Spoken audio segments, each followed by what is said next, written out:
ลองตั้งหักของดูยิ่งผีพายเลยลูกไส้นักกาขึ้นข้าวยามกว่ามือหึงปนมานั่นมีลูกไส้นักกาอยู่ตัวหนึ่งอันเป็นนักกาตัวในมันซ้ำใกล้ๆหลักขึ้นมาหลีเนเมืองกวนมีอยู่วันหนึ่งมันก็หลักขึ้นมาหลีเนเมืองกวนเหมือนมือกูปอกเสปอกในมันซ้ำเหลีด้วยนำลงกว่าตีหิมผังปังหลายตีหนึ่งมันซ้ำไรกว่าหันยาเสอยิ่งสาวหางหลีหางเล่าอ่อนก็หนึ่งต่างหางหลีอ่อนมันนางนั่นซ้ำโปรดันว่าเป็นนางผีผันเป็นซึ่งนั้นเพราะว่ามันทรายไรหันเย้าไหนมันก็ออกเสือหักตียิ่งสาวอ่อนก็นั่นมากำเหลียวมันก็สั่งไรผ่านเปลี่ยนหางผู้ชายเล่าอ่อนก็หนึ่งสีไปเข้ากว่าอุกกว่าเก้ามันนางเพราะว่ายิ่งสาวอ่อนนั่นไรหันมันทรายเย้าไหนก็ซ้ำออกเสือหักตีมันทรายมากำเหลียวเหมือนกันเพราะด่านว่าขาเป็นปานอ่อนกันอันซ้อมหากันมาหลายศาสตร์หลายปานซึ่งนั้นเผอกำนั่นไหนมันนางก็สั่งลาดเนว่ามันนางเป็นลูกยิ่งก็เหลียวของผีพายปอของมันนางนั่นหาวนาเขียนมันนางนามันนางอำพัดหักกันตั้งมันไส้ไรไหนเพราะว่ามันนางและซึ่งนั้นเย้าไหนอันเป็นลูกไส้นักกาไส้หนุ่มอ่อนนั่นก็อำกึศลือตั้งคาเสมันย้อนว่ามันหักหนาเย้าแลมันก็ลาดเย้าลาดจอกลาดเก้ามันนางลงกว่ากูซื้อกูเปิงถึงดีกลางวันซัมโปคำเลยกำลืนมันนางก็พอมันไส้สีขาสองโกโกเลยกว่าห้อมสองซ้อมกันตีหิมผังปางหลายนั่นวายสีนั่นมันใจก็ซ้ำกูว่าโปมันนางอันเป็นพายนั่นตีหูลองตั้งมันสีซ้อมมาเฮ็ดหายมั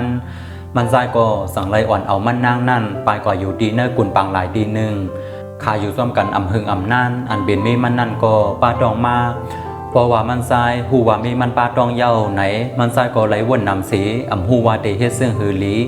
ตีอ่อนเอามันนางลงกว่าอยู่ซ้อมในเมืองนักกาเขานั่นก็อำไรย้อนว่ามันก็ลักขึ้นมาหลีในเมืองกวนกุย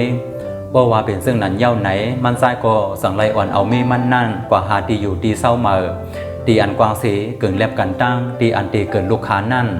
มันใจก็สั่งไรอ่อนเอามีมันนั่นไรกว่าหันลอยลงลูกหนึ่งอันมีสายน้ำล้อมพอไว้เป็นองตีอันเกินแลบดีเฮตีอยู่ตีเศร้ามันสั่งลาตีมีมันนั่นว่าตีนายเย้าเกินแลบกันตั้งตีอยู่ตีเศร้าของเฮาสามกอโกเมลูกปีเตเฮตีในเฮาเป็นเหมือนซึ่งหนังเมืองนักกาอันบียำอยู่มานั่นเพราะว่ามันทรายและสุดเย้าไหนมันก็เอามือสีลงมาตีลอยลุกในกลางน้ำนั่นผ่านเฮ็ดเปลี่ยนทำสีตีเนอร์ทำนั่นซ้ำผ่านเฮ็ดเปลี่ยนตีอยู่หลายห้องสีมีแต่งปันเฮาป้อหังลีตาสีขาอ่อนกันมาอยู่ตีเนอร์ทำนั่นวายสีนั่นเย้ามันทรายก็สั่งไรห้องไอ้ก่อมันมาเป็นผู้หูหันซ้อมลองตั้งอักของขาโผเม่นั่นข่าวขาสองก็อยู่ซ้อมกันนั่งซัมโบลือหลังลงกว่าเสียง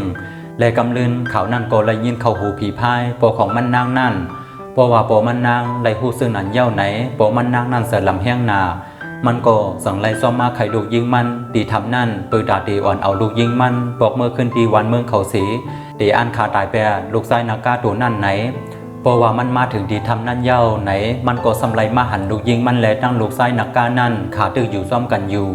มันเลยหันซึ่งนั้นเย้าสีมันเสลำแห้งนามันสั่งไรเอาปืนกลางยื้อกว่าตีลูกไส้นักกานั่นอันเป็นลูกไส้นักกานั่นก็ย้อนมันมีดังกัดเขียนเลมันก็ซ้ำหูตัวด้านสีเงืองเวลำนำไปลงกว่าเนิ่นนำปังหลายแปดเพราะว่าลูกไส้นักกานั่นมันป่าเย้าไหนอันเป็นโปมันนางนั่นก็สั่งไรห้องมันนางเมื่อคืนที่วันเมืองเขากุยกามันนางซ้ำต่อปันโปเขาว่าลูกเดอ่ำย่อมกว่าตั้งเหลอลูกเดเปิ้ลโผลูกอยู่ดีทำในไหน